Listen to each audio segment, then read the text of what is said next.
Teka muna mga kapatid, magnilay muna tayo. Alam mo ba na ang ilang army ants ay gumagawa ng buhay na tulay gamit ang kanilang sariling katawan? Kapag may puwang o agwat na hindi kayang lampasan, nagkakabit-kabit sila, libo-libo, upang makabuo ng tulay na dinadaanan ng buong kolonya. Ipinagpapaliban nila ang sarili nilang galaw at kaligtasan, alang-alang sa mas malaking layunin.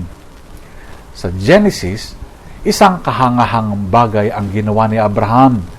Siya ay nakiusap sa Diyos para sa masasamang lungsod ng Sodom at Gomora.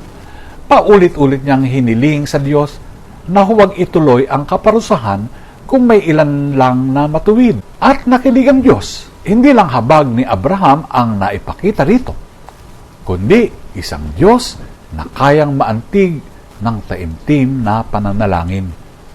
Sa Ebanghelyo ni Mateo, hinamon na Jesus ang nais sumunod sa Kanya.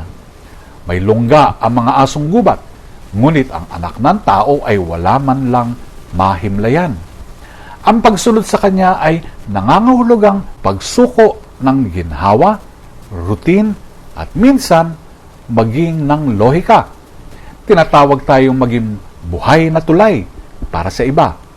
Ialay ang sarili sa misyon ng Diyos.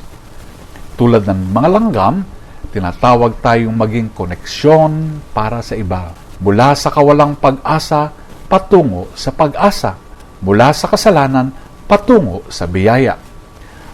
Ang pamamagitan at pagtalima ay hindi madali, ngunit ito ay nagpapalago sa kaharian. Pagnilayan po natin ito. Amen.